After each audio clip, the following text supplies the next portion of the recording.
We need to create a system that in its critical components is independent from Western institutions, and we need to realign all areas of our lives towards a new level of technology, a new level of scientific progress, so that we don't just use other people's products and services, but we have the keys to create these products and services ourselves.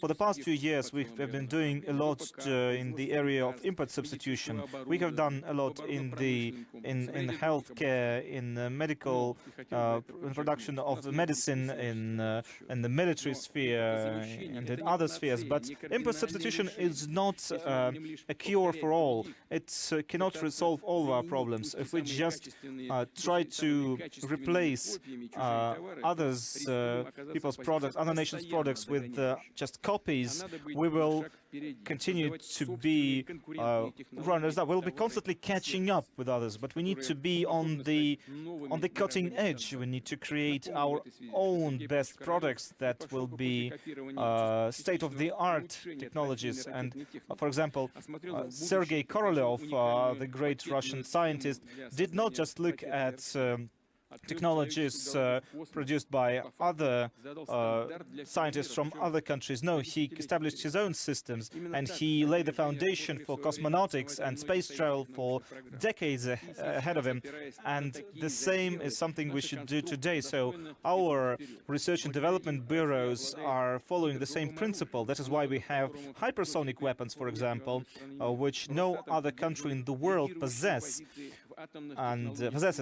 So we are leading in nuclear technologies. We have a nuclear icebreaker fleet, and we also have our specialists in the area of big data and AI are some of the best in the world.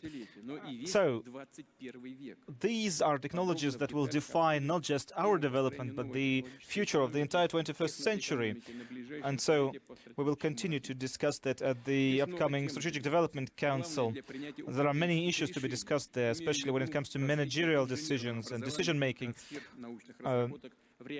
When it comes to transferring technologies into the real economy, when it comes to providing funding to high-tech technologies, high-tech companies, and we will continue to address the digitization of various industries.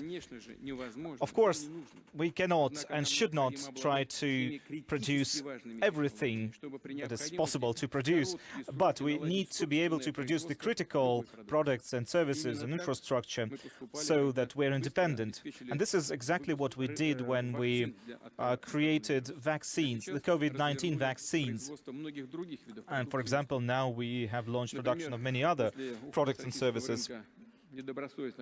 For example, after the companies that worked with KAMAZ, foreign companies, after they left our markets in a hurry, we've had Russian companies replace them, and in fact they have been very effective. We have the MIR payment system and credit card system, payment card system, which has been very successful in replacing Visa and MasterCard, and has gained a lot of recognition in Russia and abroad. In Petersburg, the tractor factory was actually helped after Western companies that used to invest in it left.